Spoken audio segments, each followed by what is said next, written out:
Brian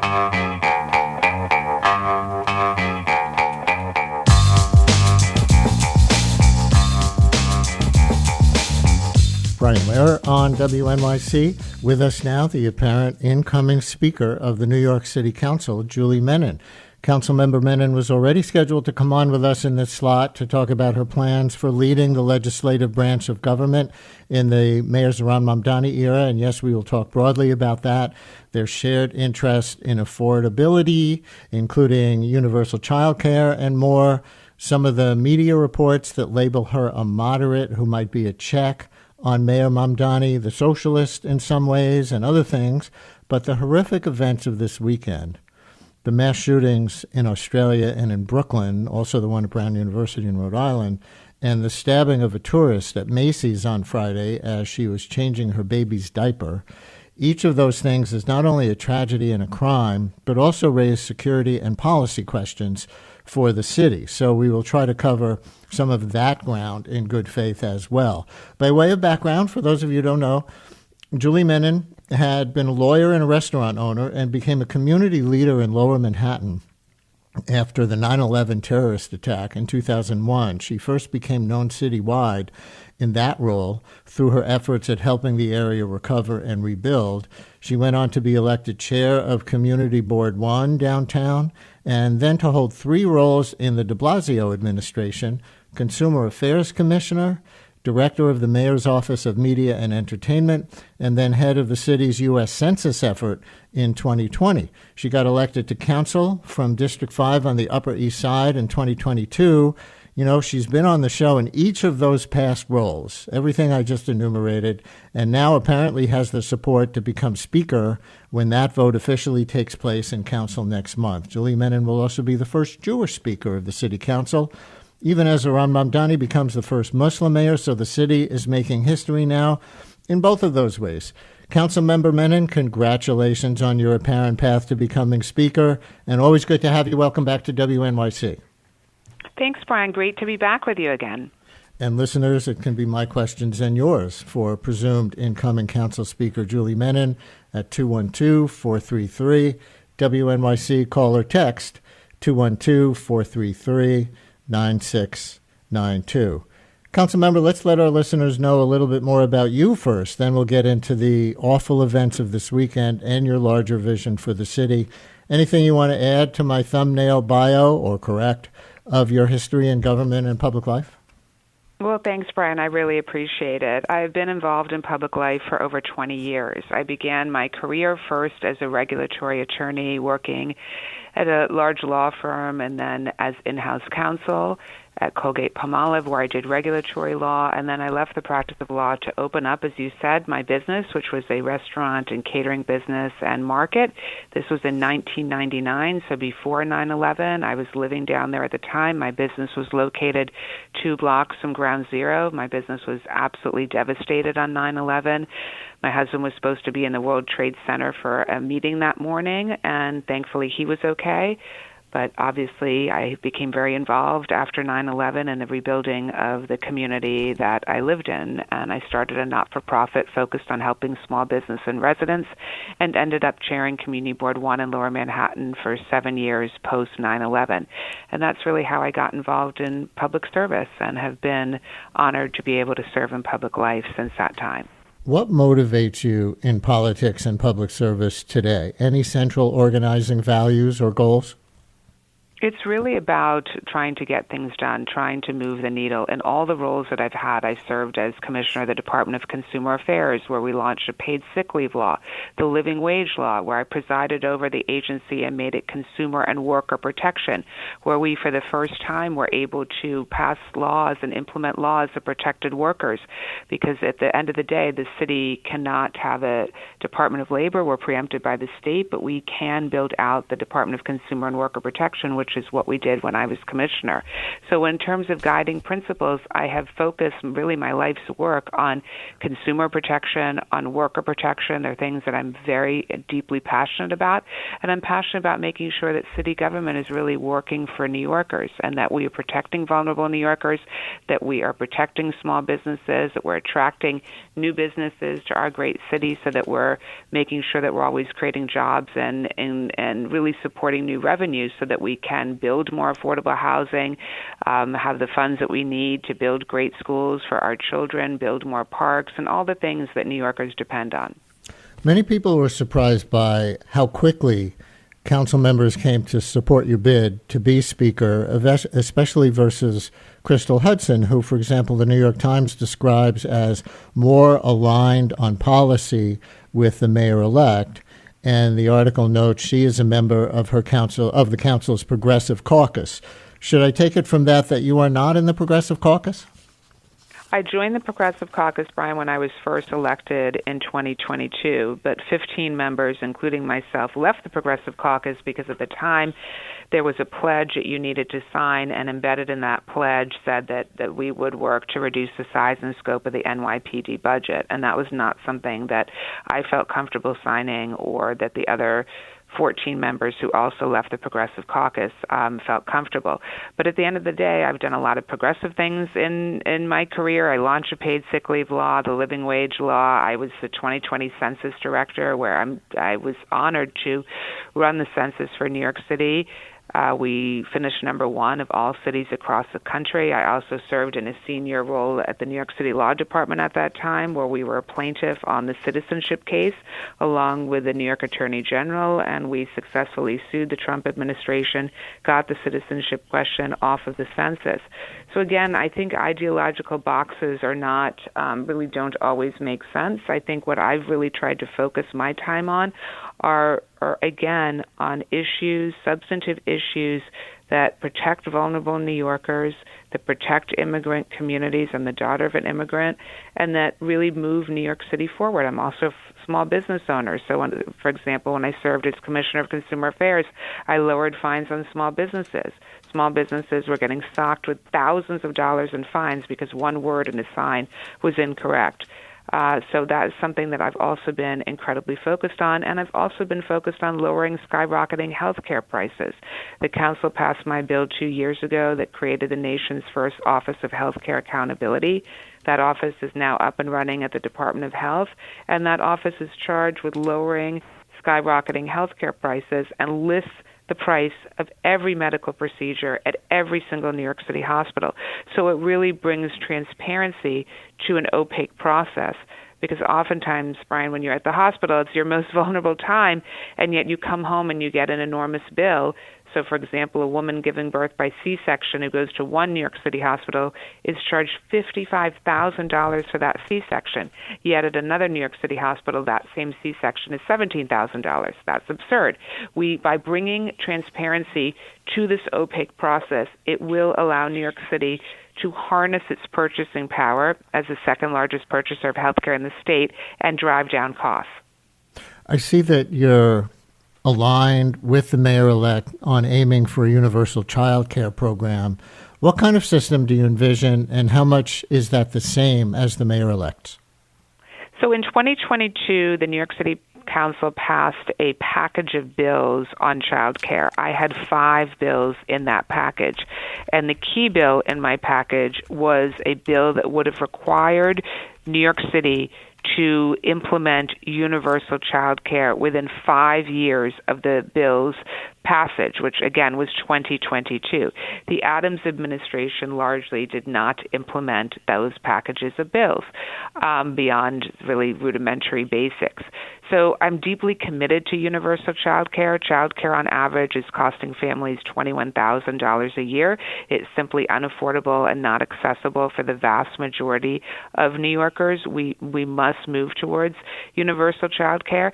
And there's also, Brian, an economic cost to this as well. We've had about 300,000 parents in recent years leave the New York City workforce because they couldn't find affordable child care.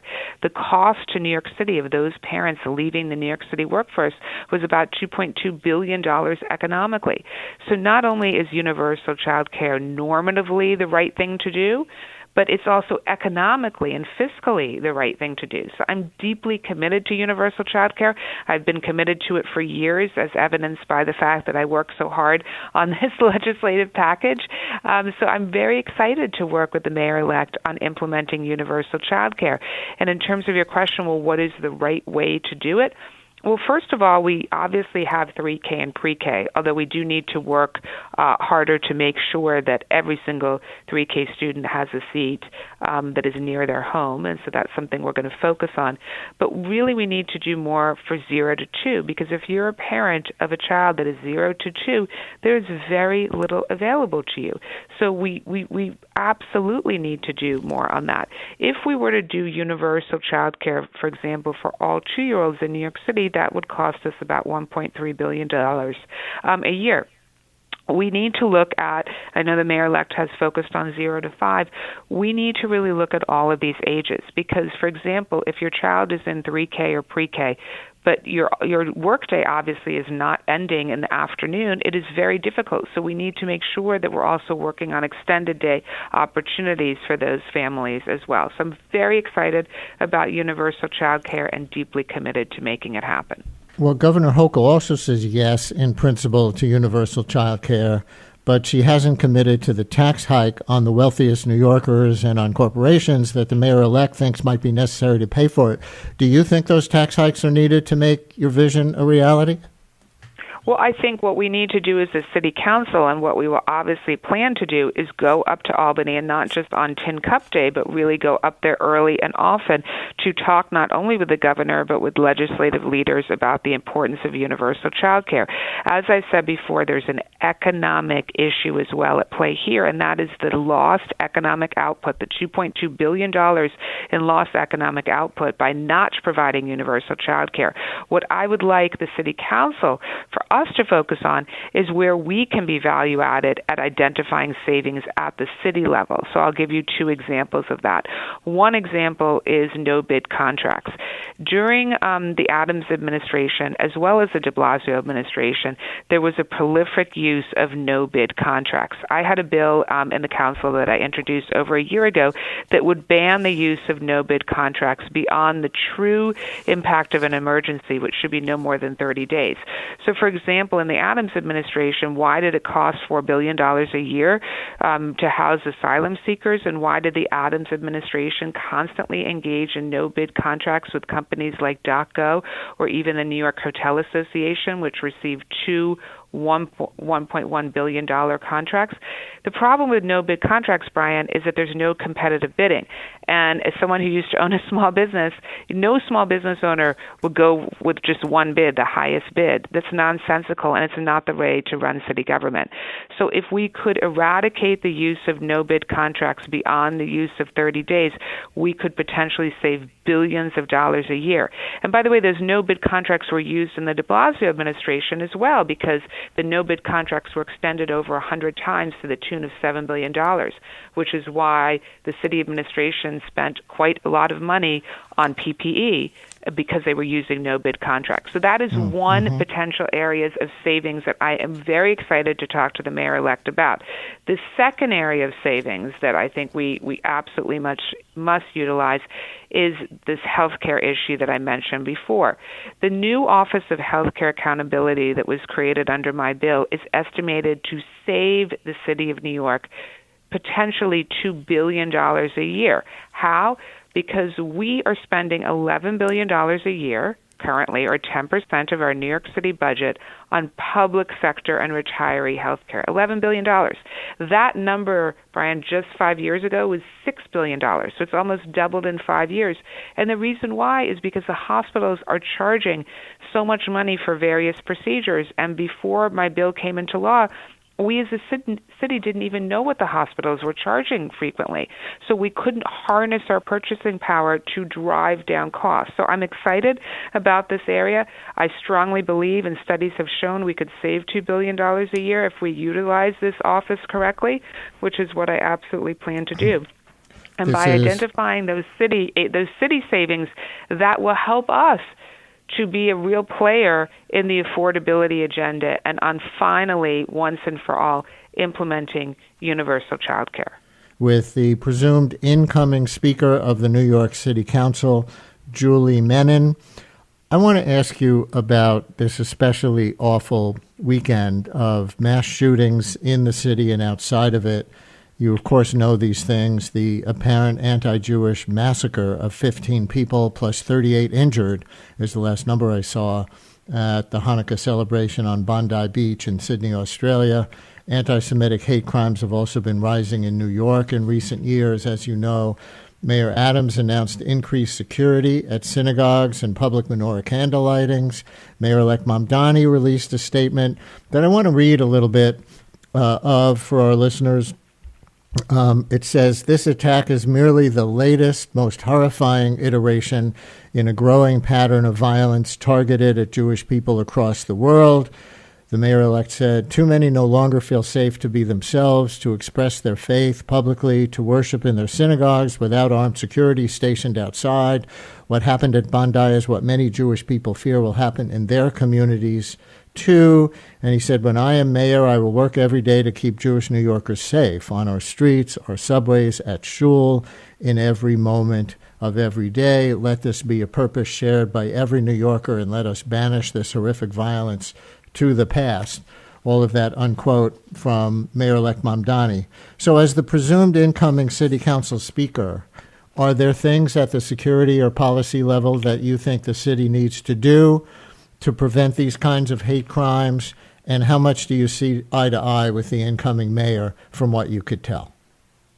Well, first of all, what happened in Sydney is horrific. I am the daughter of a Holocaust survivor. My mother and grandmother survived the Holocaust in Hungary. My grandfather did not survive. He was killed simply because he was born Jewish. And when my mother and grandmother made it through the Holocaust, they stayed in Hungary and stayed for a number of years under Soviet occupation. They then escaped in the middle of the night to Czechoslovakia, and the only country, Brian, that would let them in was Australia. And they ended up settling in Sydney, where the Jewish community in Sydney, Australia, welcomed my mother and grandmother with open arms, and they stayed there for 6 years during my mother's childhood. There had been reports from religious leaders in Sydney and community leaders who warned of the growing tide of anti-Semitism in Sydney. But unfortunately, those cries were largely not heeded, and now we have the horrific terrorist attack from yesterday. And it's absolutely abhorrent, and it's unacceptable. And it's not only in Sydney, it's happening really all over the world right now with the rise of anti-Semitism. To me, the best way to fight anti-Semitism is through education. There was an article that I read about a year ago that said that 34% of young people in the United States believe the Holocaust is a myth or was exaggerated, 34%. And so as a result of reading that statistic, I created a program about a year ago at the Museum of Jewish Heritage here in New York that brings every 8th grade public school student in New York City to the museum, to the permanent Holocaust exhibition, to walk through the museum, to learn about the Holocaust, and then there's a curriculum that teachers can utilize to teach about the Holocaust. This is a time where we need to double down on fighting anti-Semitism. We need to obviously make sure that hate crimes divisions at the NYPD are properly resourced. We need to make sure that the Human Rights Commission at the city government is properly resourced. It oftentimes takes them over a year to close out investigations, and not just on anti-Semitism, on all forms of hate, and that's simply unacceptable.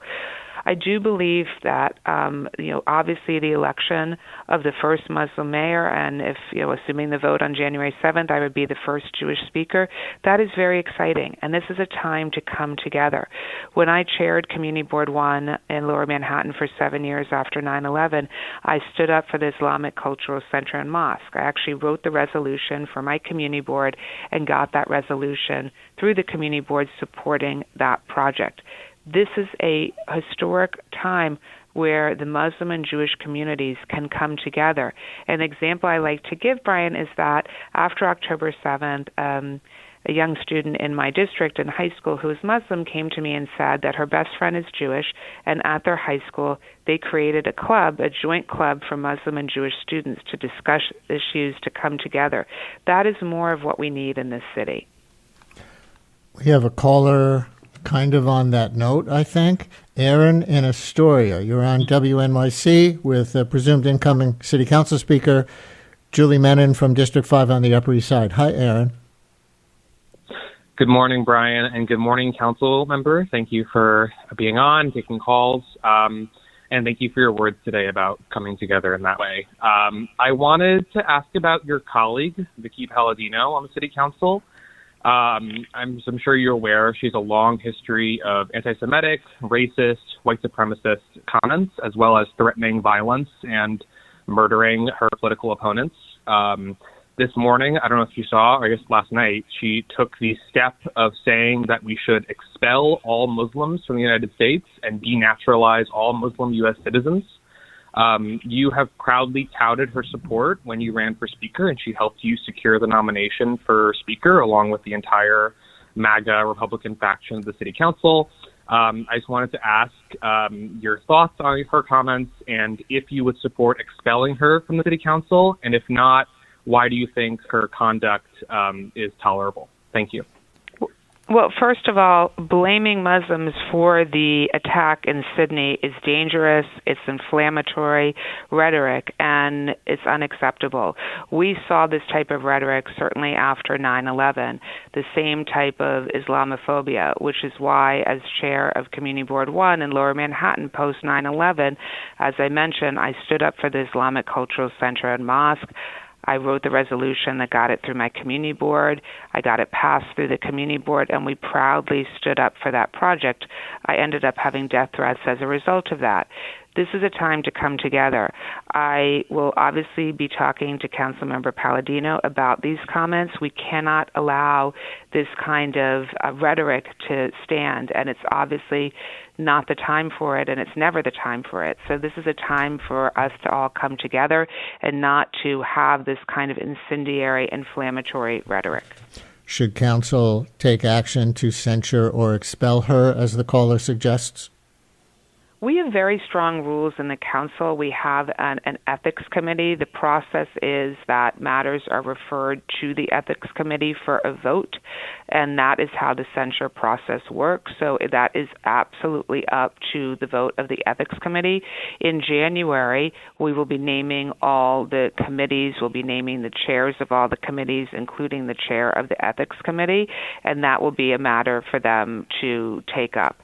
But to be clear, I do not support those comments. I denounce those comments, and they are extremely troubling.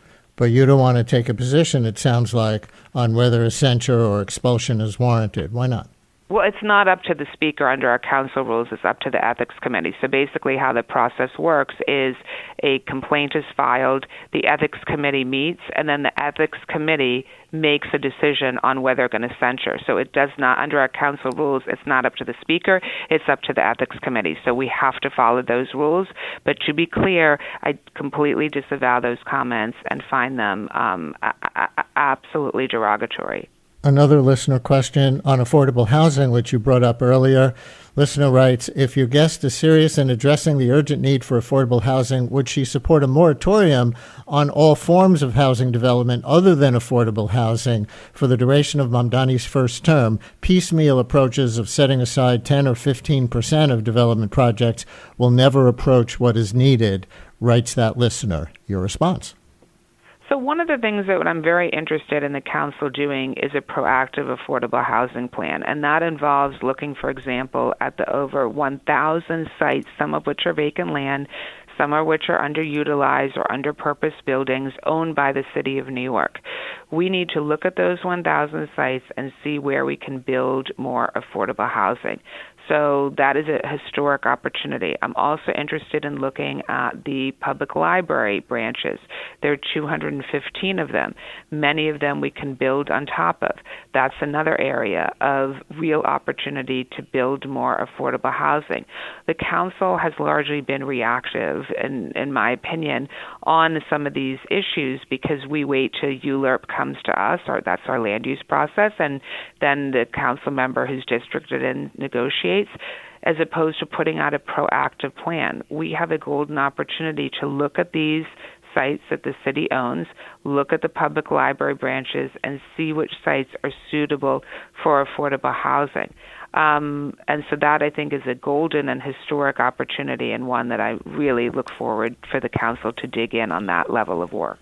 I know you got to go in a minute. I know there are two recent pieces of legislation of yours that are really interesting and that you would love to talk about, and I want to give you that opportunity. One is to set up a local census office 2 years before each census. You got a lot of praise for directing the 2020 census effort, which, from what I've read, did a good count of New Yorkers.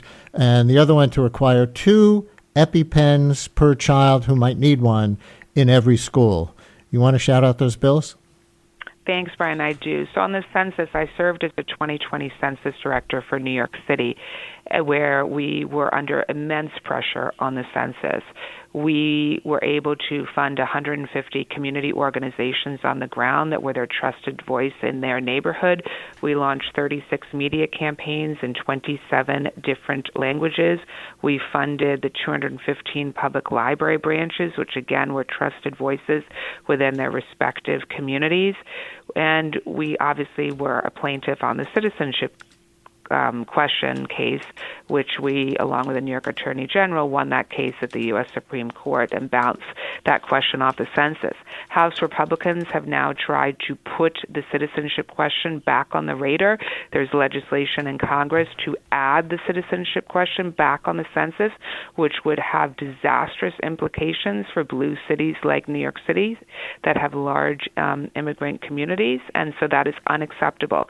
The bill that the council passed my bill last week, will create a permanent office of the census, so we can start that work now. It's estimated that we could lose potentially 3 congressional seats in New York State, and let me be clear, we have lost a minimum of 2 congressional seats every decade since 1950, except for 2020, when we lost 1 seat and we came within 89 people of losing 0 seats. So that is why it is imperative that we begin the work on the census now, because we've got over 300 programs, SNAP, Head Start, hundreds of programs, Title I funds for schools that vulnerable New Yorkers depend on. We cannot lose out on that federal funding, and we cannot lose out on the congressional representation. And finally, by having a permanent office of the census that begins that work 2.5 years prior to the beginning of the census, we will ensure that New York City receives its fair share of funding and representation. And then lastly, on the EpiPen bill, my son had food allergies. We almost lost him when he was 2.5 years of age due to a very severe anaphylactic reaction. And it was only 2 EpiPens, not 1, but 2 EpiPens that saved his life. The bill that the council passed was my bill that mandates that every school and child care facility across New York City must carry life-saving EpiPens. This is mission critical because so many children have food allergies, and yet the parents are not aware that their child has life-threatening food allergies. So I'm very proud that last week the council passed both of these pieces of legislation. Very good. Well, the time went so fast. There are so many other things we could talk about. So assuming the official vote goes as expected in January, best of luck as Speaker the next 4 years, and we look forward to speaking with you many times. Thank you so much, Brian, for having me. I appreciate it. Julie Menin, the presumed incoming Speaker of the New York City Council.